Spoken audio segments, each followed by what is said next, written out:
It's been 3 years and there is still no sign of Priya Kumari, a Sindhi Hindu girl who was abducted way back in Pakistan on the day of Ashura on 19th of August 2021.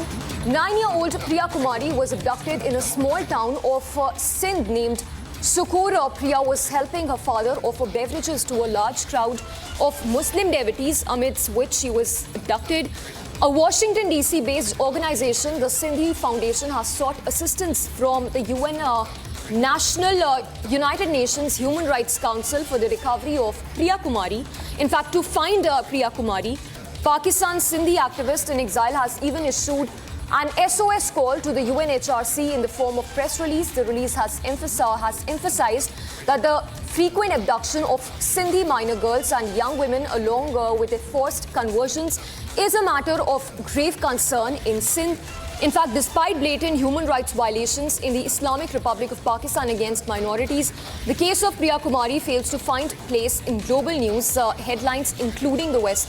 We will go across to Nikhil Chandwani as well, who's an entrepreneur from Mumbai, who's rescued 129 girls, including those from Sindh in Pakistan.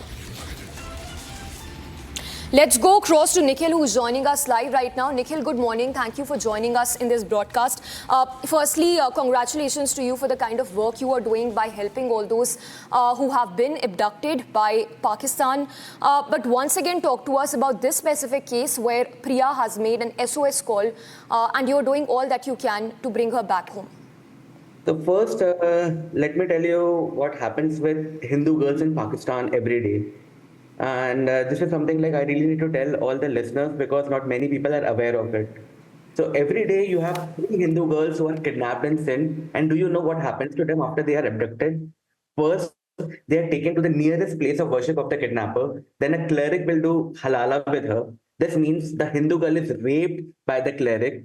Then she is asked to read something which signifies her officially denouncing Hinduism and converting.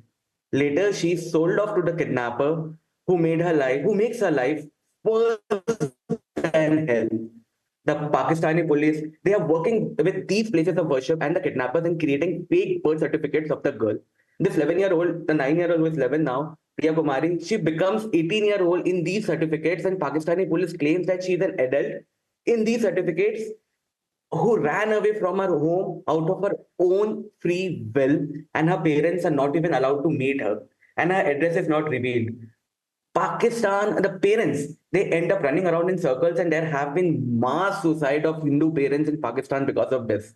Daily 3 kidnapping of Hindu girls are happening in Pakistan, and there's a long silence globally because sadly Hindu lives don't matter. So this is happening in Pakistan since 1947. Every day we are losing 3 girls. 1,000 girls are lost. 1,000 Hindu girls are lost in Pakistan every year. And there's a long silence everywhere. The Priya Kumari case, I was following it for the past 3 years, and we tried to reach out to her parents. We tried to reach out to the Pakistani police as well. But again, the unofficial reports that we are getting is, I don't think she'll ever be found. Because deep inside, we know what has happened to her. We also understand that the Sindhi Foundation, which comprises of exiled Pakistani Sindhis, has even written to the UNHRC. Any response that you've received from the UNHRC so far? Not at all. We have not received any response from anybody. In fact, when the media, the news platforms, they were covering the Priya Kumari case, even then we reached out to a lot of UN organizations. I wrote to the Human Rights Council as well, but there's a long silence everywhere. I mean, they are busy. They are maybe busy in Gaza. They are maybe busy in Rafah.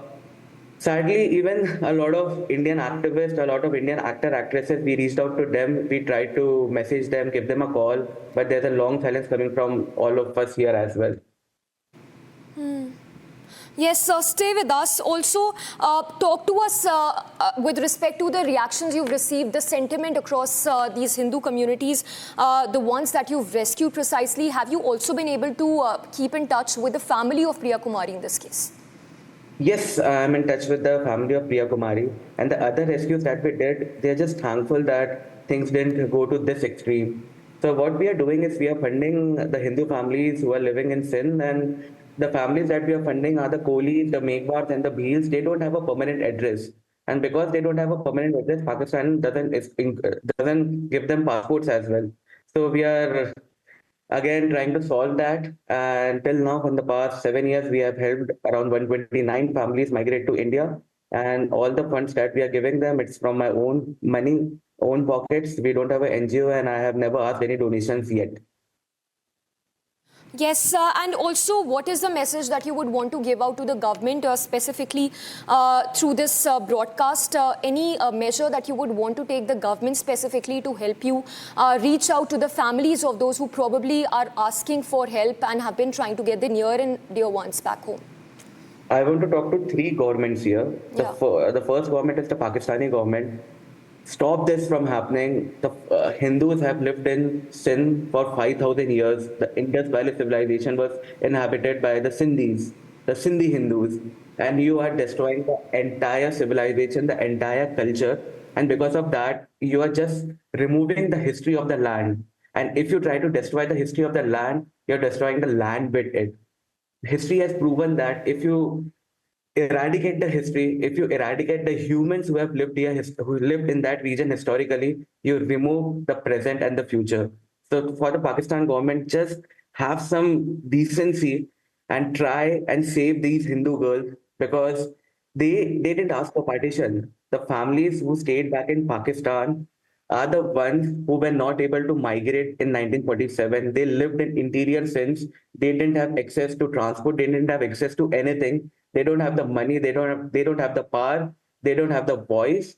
And trying to abuse and trying to silence the voice of the voiceless is the worst thing you can do as a country.